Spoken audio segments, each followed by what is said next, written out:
De volta com Boa Vontade Entrevista, falando sobre educação econômica. Devemos poupar e investir parte das nossas receitas para evitar surpresas desagradáveis e planejar melhor o nosso futuro. É o que estamos conversando com o professor de Economia da UERJ, Paulo Márcio. Professor Paulo, o hábito de poupar, abrir uma caneta de poupança, você fazer a lista de compra com os filhos, em família, tudo isso contribui para a boa formação das crianças nessa educação econômica? Certamente. É muito importante as pessoas saberem quando elas têm que se abster de consumo presente em função de um futuro melhor.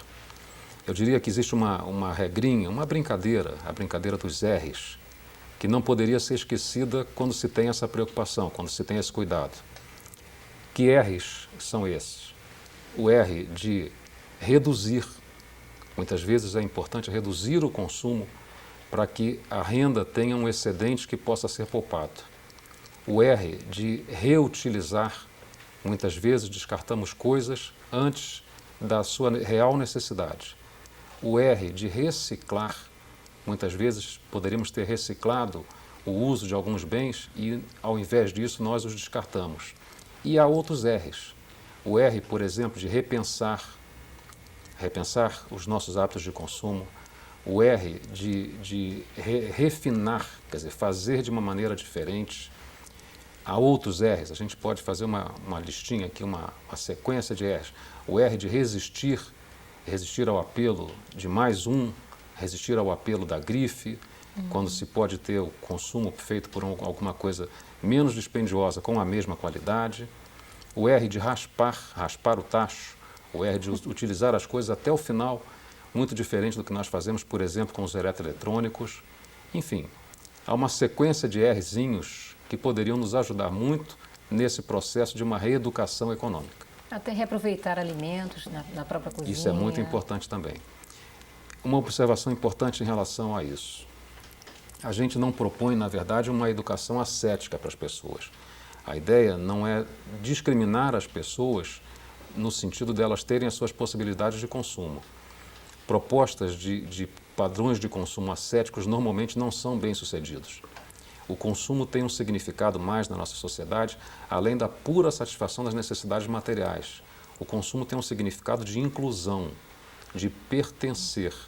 Utilizar uma marca, utilizar um tipo de bem, significa muitas vezes estar incluído num grupo social. E não se pode eliminar essa preocupação, esse interesse das pessoas. Mas é preciso que isso venha acompanhado de um processo consciente, para que esse consumo seja efetivamente consciente e não inconsequente.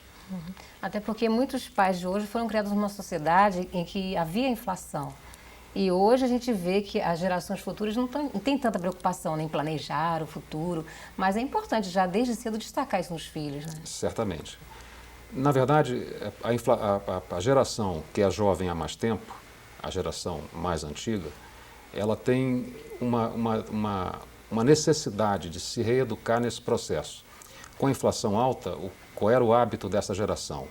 Ela gastava rápido. Quando as pessoas recebiam salário, como no dia seguinte os bens poderiam estar custando mais caro e a inflação era muito alta, chegamos a ter inflação de mais de 80% ao mês no Brasil, as pessoas gastavam logo, gastavam tudo.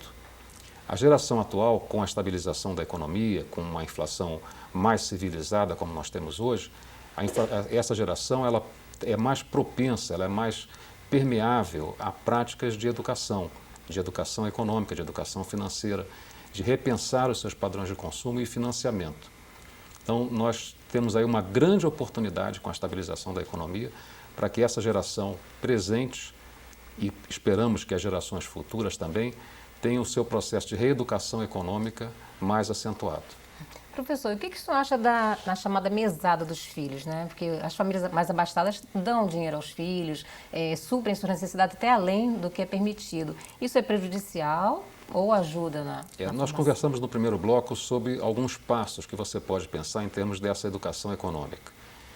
Um desses passos é método, é ter ferramentas para que se realize o processo. A mesada, assim como o cofrinho, assim como jogos, a mesada é uma dessas ferramentas que se inclui nesse arsenal de métodos que você pode utilizar, mobilizar. É muito interessante para as crianças, elas, quando são muito novinhas, elas podem ser educadas com ferramentas do tipo moedas, cédulas. A gente sabe que a criança pequena, ela é mais preocupada com a quantidade. Ela não se liga, claro, ela não tem ainda a compreensão da questão do valor. A partir de alguma idade, a partir de uma certa idade, ela passa a ter condições de administrar o seu dinheiro. E a mesada aí pode ser altamente educativa, desde que o educador seja educado também.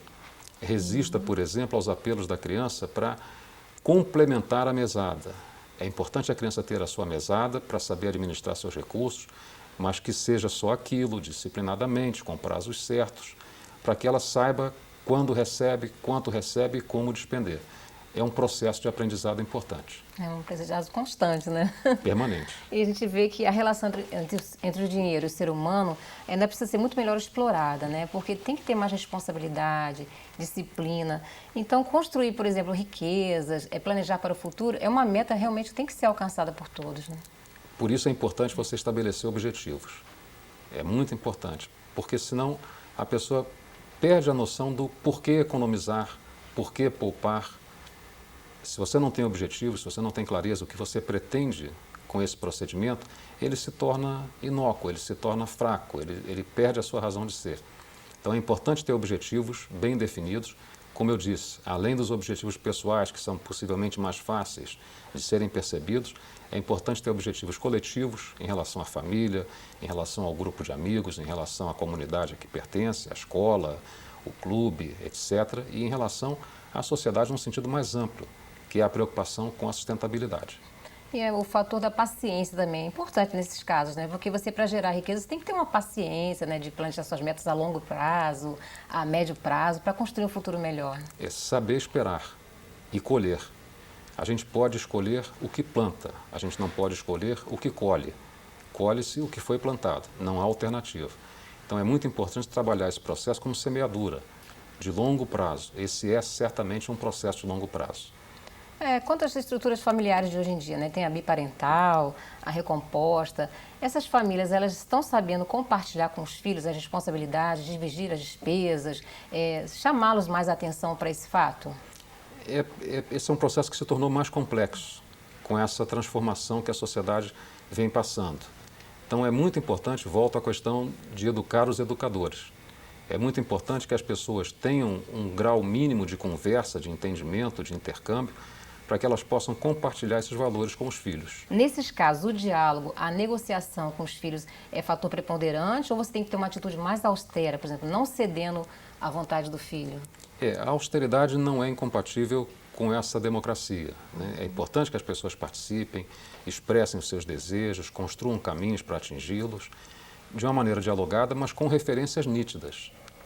A austeridade estaria nesse ponto, de ter referências sólidas, referências baseadas, lastreadas em valores que permitam à pessoa não poupar, não acumular, no sentido apenas de ter bens para si próprio, mas de compartilhar isso com o grupo mais próximo da família, por exemplo, e com o grupo mais amplo da própria sociedade. Certo.